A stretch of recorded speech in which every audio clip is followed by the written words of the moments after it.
एक बार की बात है, एक थे राजा गंभीर देव। गंभीर देव का स्वभाव बिल्कुल उसके नाम के विपरीत था। वह मनोरंजन प्रिय और खाने का शौकीन था। राजा एक नंबर का आलसी और डरपोक था। युद्ध करने से डरता था। उसे खाने का इतना शौक था कि राजा होते हुए भी उसकी तोंद लटकती थी। वह न कभी व्यायाम करता न युद्ध का अभ्यास। क्या बात है महाराज, आज आप फिर व्यायाम के लिए नहीं आए? क्या करूं मंत्री, तुम तो किसी काम के नहीं हो।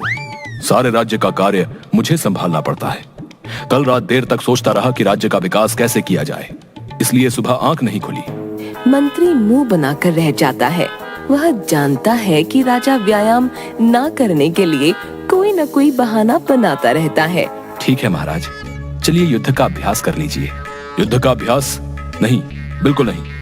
मुझे युद्ध करना बिल्कुल पसंद नहीं। जमीन के लिए लोगों को जान से मारना भला कहाँ की इंसानियत है। मैं कभी युद्ध नहीं करूंगा और ना ही युद्ध का अभ्यास करूंगा। महाराज, माना कि आपको युद्ध के नाम पर होने वाली मारकाट से सख्त नफरत है, पर यदि कोई दूसरा राजा हमारे राज्य पर आक्रमण करेगा तब तो आपको युद्ध करना ही पड़ेगा। तो ये इतनी बड़ी सेना और सेनापति किस काम आएंगे? इन्हें युद्ध का अभ्यास करवाओ। मंत्री मुंह बनाकर रह जाता है।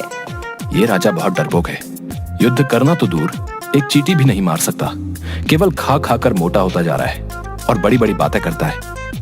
हे भगवान, केवल सेना के भरोसे कब तक रह सकते हैं? मंत्री, क्या सोच रहे हो? हमारा मन नहीं लग रहा। मनोरंजन का कुछ प्रबंध करो। जी महाराज, आप पहले भोजन कर लीजिए, उसके बाद मैं मनोरंजन का प्रबंध करता हूँ। राजा जब भोजन के लिए बैठता तो एक ही समय में 8 लोगों का खाना खा जाता।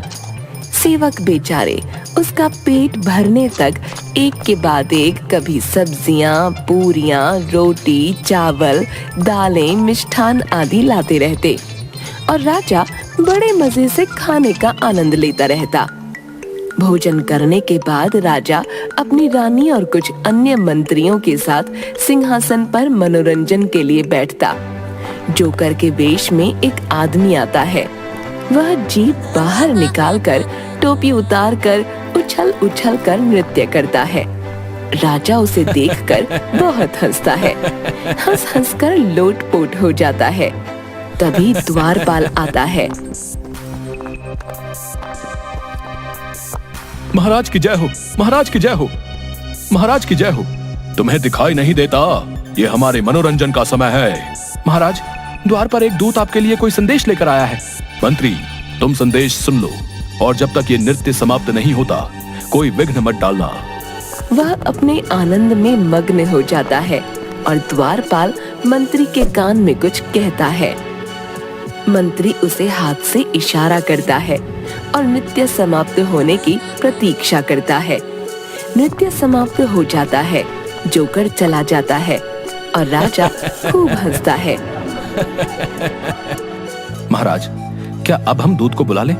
कौन सा दूत? बहुत देर से आया हुआ है, आपकी प्रतीक्षा कर रहा है। क्या मैं उसे सभा में बुला लूं? बुला लो, देखते हैं क्या संदेश लाया है। राजा गंभीर देव की जय हो। महाराज, मैं आपके पड़ोसी राज्य से आया हूँ। पड़ोसी राज्य से? वो तो हमारे मित्र सोमदेव का है। जी महाराज, पर क्या आप ये नहीं जानते कि सोमदेव अब इस दुनिया में नहीं है? ये कब हुआ? कई महीने पूर्व पड़ोसी राज्य के राजा सोमदेव के पुत्र मंगलदेव हैं। मैं उन्हीं का संदेश लाया हूँ। कैसा संदेश? राजा मंगलदेव का कहना है कि आप उन्हें अपना राज्य सौंप दीजिए, अन्यथा वे अपनी सेना के साथ आप पर आक्रमण कर देंगे। संभल कर दूत, जबान संभाल कर बात करो। पर राजा आक्रमण की बात से डर जाता है। आक्रमण? नहीं नहीं, हम युद्ध नहीं चाहते। तुम मंगलदेव से जाकर कहो कि वो हमसे आकर मिले। महाराज, मैं युद्ध का संदेश लेकर आया हूँ और आप उनसे मिलना चाहते हैं? हाँ हाँ, क्यों नहीं, मैं मैत्री चाहता हूँ। तुम जाकर मंगलदेव को कहो कि वो आकर एक बार हमसे मिले। राजा मंगलदेव का संदेश आता है। एक आदमी संदेश पढ़ता है। अरे डरपोक महाराज, मुझे पता है तो युद्ध करने से डरता है, इसलिए मुझसे मिलना चाहता है। चल कोई नहीं, तेरी ये इच्छा भी मैं पूर्ण करता हूँ। तू अपने राज्य की सीमा पर बने भवन में आकर मुझसे मिल। मंत्री को यह संदेश सुनकर क्रोध आता है, किंतु राजा बहुत खुश होता है। राजा मंगल देव से मिलने की तैयारियां शुरू कर देता है।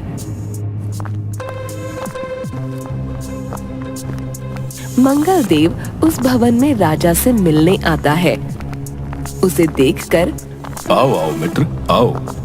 मेरे लिए जैसे तुम्हारे पिता थे वैसे ही तुम हो। आप मुझे पिताजी जैसा समझने की भूल ना करें। मुझे किसी भी कीमत पर आपका राज्य चाहिए। हाँ हाँ, अब उसके बारे में हम बाद में बात करते हैं। ये कैसा राजा है? मेरी इस बात पर तो किसी को भी क्रोध आ जाना चाहिए। ये मुस्कुरा रहा है। दोनों बैठ जाते हैं। भोजन परोसा जाता है। मंगल देव, खाओ खाओ। मेरे रसोइया के हाथ में जादू है। बहुत स्वादिष्ट व्यंजन बनाता है। एक बार खाओगे तो खाते ही रह जाओगे। आपका मोटा पेट देखकर मैं इसका अनुमान लगा सकता हूँ। दोनों भोजन करते हैं।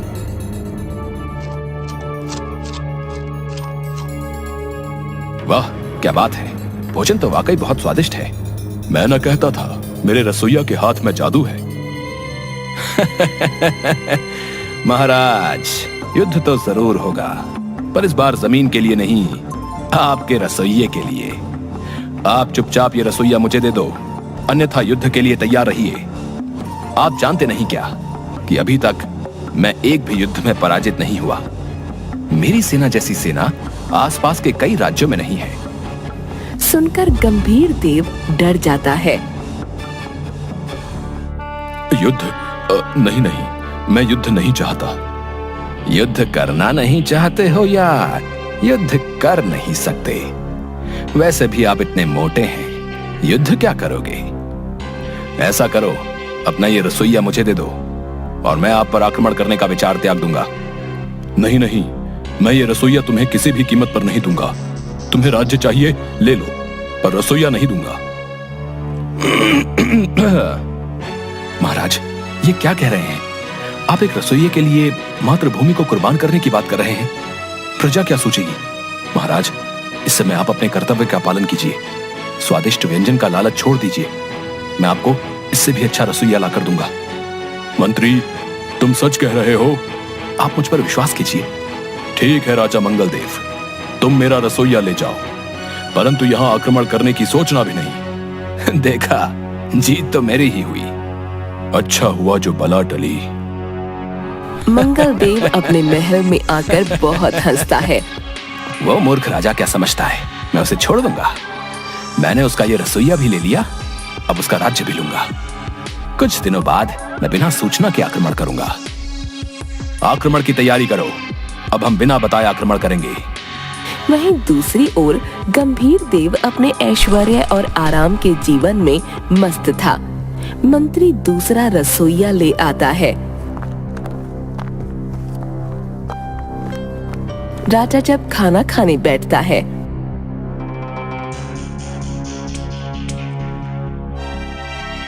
आज कैसे व्यंजन बनाए हैं? बिल्कुल भी लाजवाब नहीं है। मंत्री, ये रसोइया बदलो। महाराज, 2 दिन पहले तो बदला था और उससे 4 दिन पहले भी। तुमने ही तो कहा था कि तुम सर्वश्रेष्ठ रसोइया ढूंढ कर लाओगे। अब तुम्हें लाना पड़ेगा, वरना तुम मेरे लिए खाना बनाओ। वैसे भी तुम बहुत अच्छा भोजन बनाते हो। ये कैसा राजा है? इसे खाने और हंसने के सिवा कुछ और नहीं सोचता। मंत्री बेचारा एक और रसोइया लेकर आता है और राजा को इसका बनाया भोजन पसंद आता है। हाँ, बहुत स्वादिष्ट भोजन बना है। इसी रसोइये को रखो, इसके सिवा और कोई मेरा भोजन नहीं बनाएगा। हे भगवान, धन्यवाद, नहीं तो सारा काम छोड़कर मैं केवल रसोइया ही ढूंढता फिरता। कुछ दिनों बाद राज्य सभा में सभी बैठे थे, तभी द्वारपाल दौड़कर आता है। महाराज की जय हो। क्या आफत आ गई है जो तुम इतनी जोर से बोल रहे हो? महाराज, वो अभी सेना से खबर आई है, मंगल देव ने अचानक आक्रमण कर दिया है और हमारी सेना बौखला गई है। यह खबर सुनकर राजा डर जाता है। क्या? महाराज, आप घबराइए मत, मैं देखता हूँ। आक्रमण हो गया? कौन युद्ध करेगा? महाराज, हमारी सेना मंगलदेव की सेना का सामना कर रही है। आप जाइए, युद्ध कीजिए। आपके बिना सेना का मनोबल कैसे बढ़ेगा? युद्ध युद्ध ना बाबा ना, मुझसे नहीं होगा। बहता हुआ रक्त देखकर मेरा जी घबराता है। तभी एक और सेवक मंत्री के पास आता है। गुप्तचर बोलो, क्या पता लगा है? मैंने तुम्हें मंगलदेव के बारे में सब कुछ पता करने के लिए कहा था। सेवक मंत्री के कान में कुछ कहता है। मंत्री कई सेवकों को बुलाकर कहता है, पूरे राज्य में यह अफवाह फैला दो कि राजा के महल के बाहर जितने भी पेड़ लगे हैं उन पर भूतों का वास है, और सभी नागरिकों को महल में बनी गुप्त सुरंग के द्वारा राज्य से बाहर निकालो। मंत्री जी, यह अफवाह फैलाने का क्या कारण है? गुप्त सूत्रों से पता चला है कि मंगलदेव की प्रजा अंधविश्वासी है और वो स्वयं भी भूत आत्मा आदि के अस्तित्व में विश्वास करता है। वो इसके नाम से भी डरता है। इस समय सभी की जान बचाने का यही एक उपाय है। हमारी सेना मंगलदेव की सैन्य शक्ति का सामना अधिक समय तक नहीं कर सकती।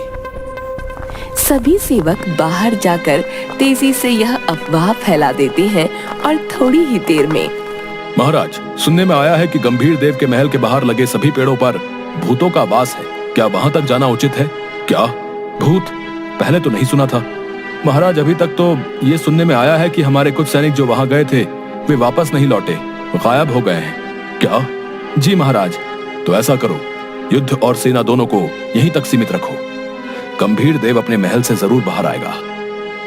वहीं दूसरी ओर मंत्री अपनी चतुराई से राजा और सभी नागरिकों को राजमहल में बनी गुप्त सुरंग द्वारा राज्य से बाहर निकालकर उनके जीवन की रक्षा करता है।